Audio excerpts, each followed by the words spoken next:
নাচের তালে কেক বিক্রির জন্য সুলভ মূল্যে ছেলে মেয়ে ভাড়া দেওয়া হয়। এখন যে ফ্যামিলিরা এই ধরনের ব্যবসা করতে চায় বা স্বাবলম্বী হতে চায়, তারা সুলভ মূল্যে আমাদের কাছে এরকম ব্যবসা ব্যাপনা মেয়েদেরকে নিয়ে ভাড়া দিয়ে, হ্যাঁ এক এক ধরনের সিস্টেমে এক এক ভাড়া।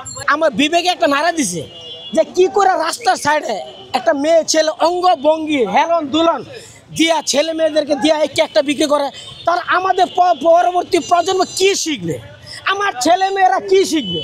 তাহলে নিশ্চয়ই এগুলো দেখে আমার ছেলে মেয়েরাও এই রাস্তার সাইডে এটাই ব্যবসা করার জন্য শিখবে লেখাপড়া বাদ দিয়া। আমার ওয়াইফের মনেও চাইবো যে এরকম প্রতিষ্ঠিত হতে রাস্তার সাইডে, আমার মা বোন এরকম চাইবে।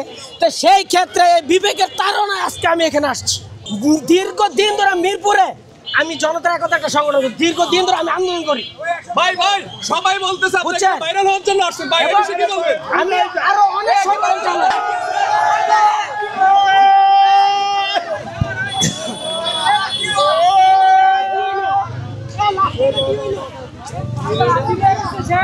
ওনাদেরকে তাড়িয়ে দেওয়ার জন্য তো সরকার আছে, আপনি কেন? আরে আমরা তো বললামই তো যে আজকে ওদের বিবেকরে যাতে একটু নাড়া দেয়, কিন্তু আমরা আজকে চিঠি লিখবো। সেটা তো সরকার বিভিন্ন না, আমরা তো প্রশাসনকে চিঠি দেবো আজকে রাত্রে। আমরা আশাবাদী যে প্রশাসন সরকার আমাদের সাথে থাকবে। ওদের বউকে ছেলে মেয়েদেরকে রাস্তায় নামাতে চায় না, হ্যাঁ ওদেরকে আমরা এই বেহায়াপনা মেয়ে ছেলেদেরকে ভাড়া দিব সুলভ মূল্যে। বিবেকের মধ্যে জাস্ট হিট দেওয়ার জন্য আর কিছু না।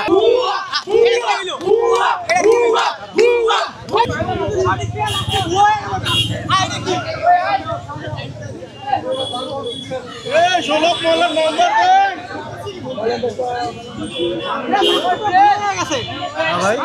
সবকিছু করলে লাস্টে ভুয়ে গেল।